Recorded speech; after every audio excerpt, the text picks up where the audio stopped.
What if the Preds had never matched the Flyers offer sheet back in the day? That $110 million offer sheet? Oh, my goodness. 14 years, $110 million. How would things have played out if that had never happened? You have to revisit what was going on in Nashville when it happened and why they decided to match it, because Ryan Suter was just leaving. And they didn't want both Suter and Weber, the two foundational pieces, to walk at the same time.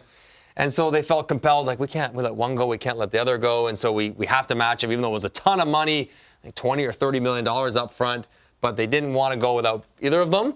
But then you look at Philly's side of things. And this is the danger in writing these offer sheets. They would have given up 4 first-round picks. So we know now what those 4 first-round picks would have been. And we have Sam Morin, Travis Sanheim, Ivan Provorov, German Rubstov. Okay, so 2, if not 3 of those guys, maybe all 4 of them are going to be really important pieces. Would Philly be better with Shea Weber and none of these 4? Probably not with the salary ramifications and age and everything else. And that's the risk in signing these massive deals. The Flyers would look completely different. The Predators, without Shea and then PK and whatever, they would be completely different. It's amazing to think of the trickle-down effect had it gone the other way.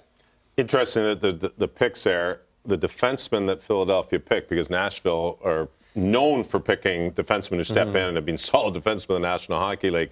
And I agree that there's no way they could lose both Suter and Weber at the same time. I mean, that is depleting to lose one of them, but to lose both of them. So it did force their hand in a large way. But to give up 4 picks, that's the big question. The teams don't want to do. They don't want to give up their future. Yes, it's great to have that one big player, but I think it's been proven that you need more than the one player, and that's where the 4 first-rounders are, and that's why we don't see a lot of RFAs getting offer sheets, because teams do not want to give up their future. Yeah. But that would have been a huge ramification. What would Philly have built around? Right. That's there's so many kind of tentacles to this question here. And it would have robbed us of one of the biggest trades we've seen in the last 20 years, whereas PK and Shea went straight up, 2 massive stars in big markets. That whole day was just and everything else that happened there. So that would not have happened, which was already 3 years ago. That transaction occurred. So that wouldn't have been able to happen, that one rocked the league.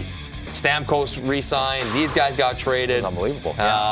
So that also would have not been able to occur. So you just think of how many good defensemen Nashville has had over the years.